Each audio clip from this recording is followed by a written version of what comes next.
أو قواتنا من الجيش والحرس رابطوا في جبل شعامبي، حاولوا مسح 100 كيلومتر، دفعوهم إلى الهروب إلى جبل بوشبكة، ثم دفعوهم إلى أن ينقسموا مجموعات هربت إلى جبال الكاف وجبال جندوبة، ثم ملاحقة حتى لا يرتادوا المدن ويدخلوا البلاد. حصرناهم في الجبال، ولا يجب أن نبخس أعمال رجال الحرس الوطني ورجال الجيش الوطني في الاستبسال في محاصرتهم ودفعهم وعدم السماح لهم بالنزول إلى المدن للقيام بتفجيرات نوعية لا قدر الله. ثم إن الاستعلامات، القول بأنه لا يوجد جهاز استعلامات هو قول مجحف، لأن حل جهاز أمن الدولة لا يعني انعدام الاستعلامات في تونس. فجهاز أمن الدولة السيء الذكر كان يعنى بالتضييق على الأشخاص وبمحاربة الحرية، ولكن ثمة أجهزة،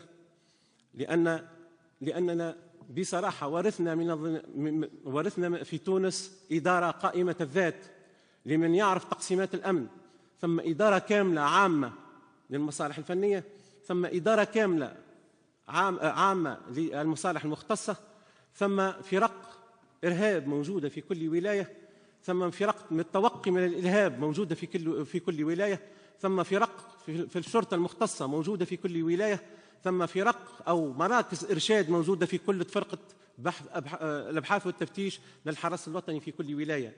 هؤلاء كلهم أخذوا على عاتقهم أمر الاستعلامات والاستخبار بعد الثورة، وفعلا كان من نتيجة أعمالهم أن ألقينا القبض على 37 شخص من المجموعات المتواجدة في جبال القصرين وجبال الكاف. 37 شخص قدموا إلى القضاء من نفس المجموعة، وهي المجموعة التي تسمي نفسها كتيبة عقبة بن نافع، وتعلن ولاءها للقاعدة ببلاد المغرب. نعرفهم بالاسم، نعرف هوياتهم، نعرف سوابقهم، هم متكونون من الجزائريين والتونسيين، وقد نجحت الاستعلامات التونسية في كشف كل هذا وإلقاء القبض على 37 منهم ومضايقتهم وقطع الإمدادات عنهم. نرجع إلى الوضع الآن في جبال الشعامبي.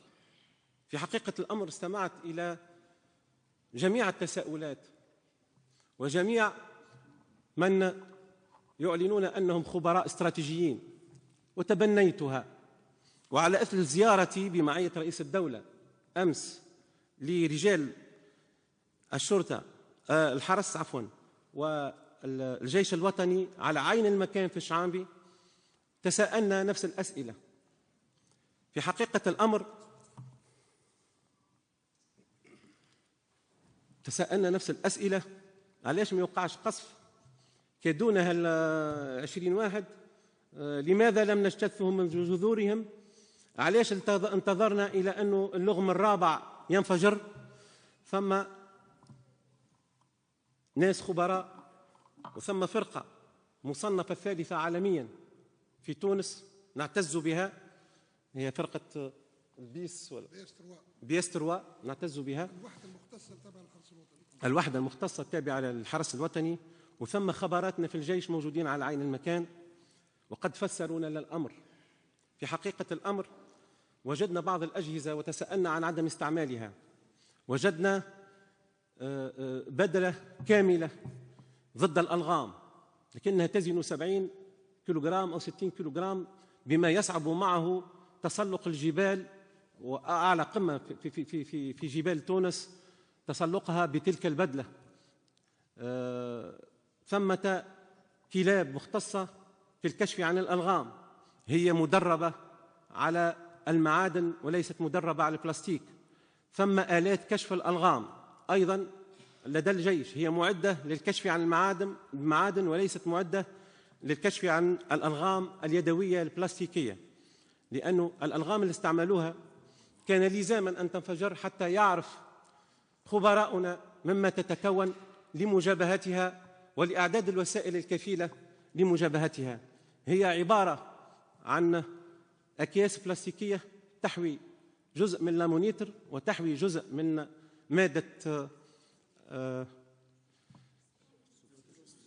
سوفر ثم حقنة أو زريقة تضع عندما يداس فيها مادة، عندما يداس عليها المرة الأولى لا تنفجر، والمرة الثانية لا تنفجر، لكنها تنفجر في المرة الثالثة أو الرابعة. لذلك كان اللغم الرابع قد انفجر في مكان وقع مسحه في مكان وقع مسحه من قبل. هذه الصعوبة نتاع الإرهابيين، ناس متمرسين، احنا ما عجزناش، لكننا يجب أن نعد الخطة اللازمة لمجابهتهم، سواء بشراء الآلات الكاشفة عن مثل هذه الألغام، وتوجد في بلدان قليلة، ونحن على أهبة التحضير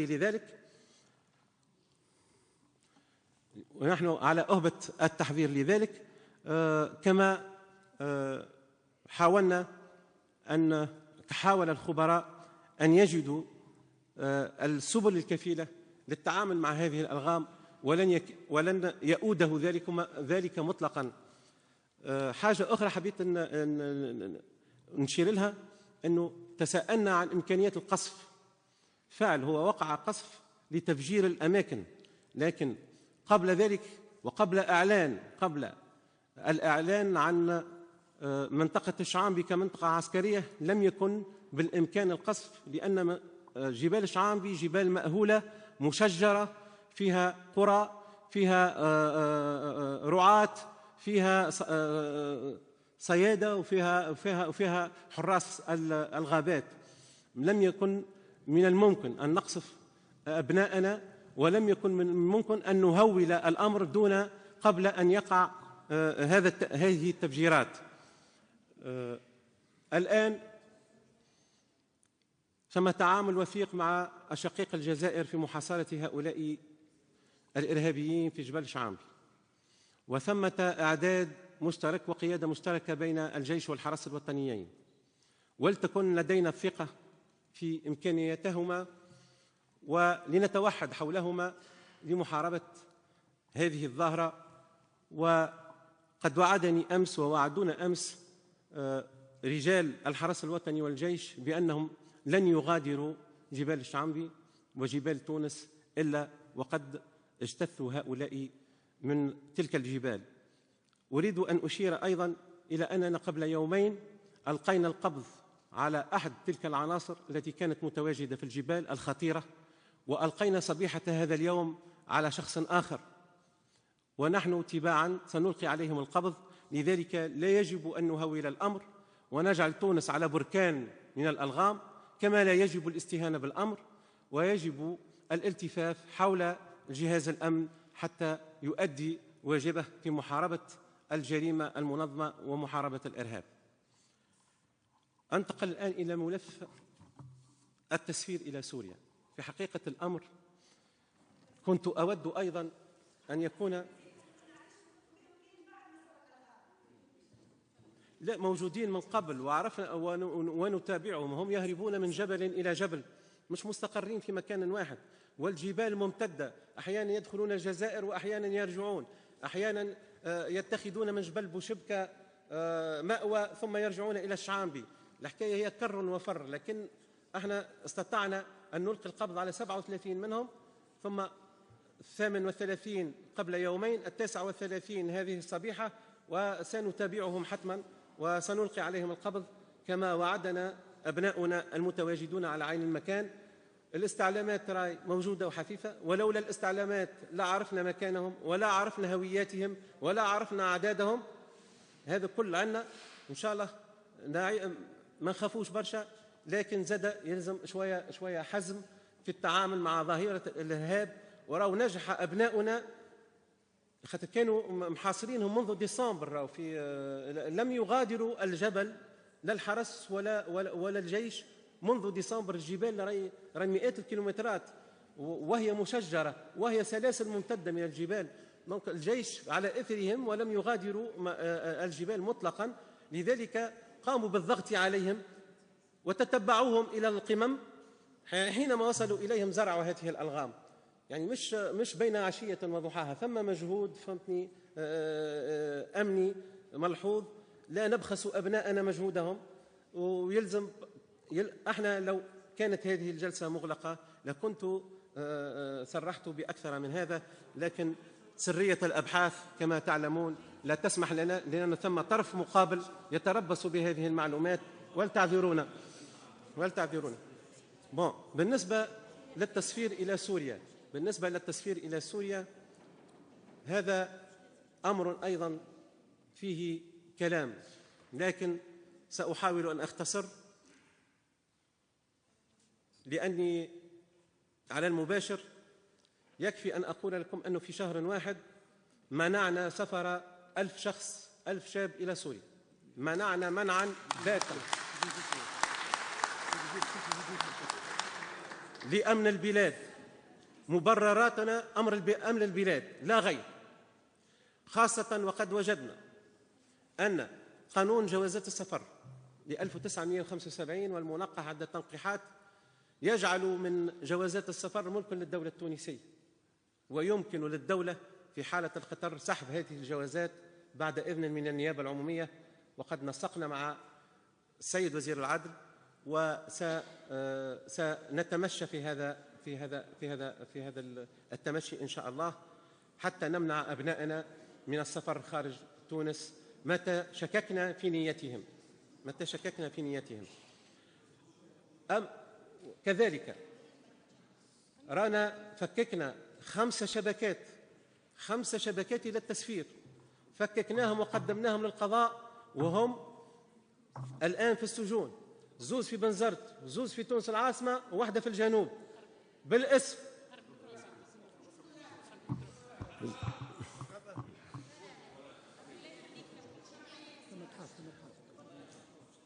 ثم أبحاث قضائية عندما نكون في جلسة مغلقة سنعلمكم أكثر إن شاء الله. كذلك في خصوص الأمن العام، الرجاء نستمع الزملاء، الرجاء.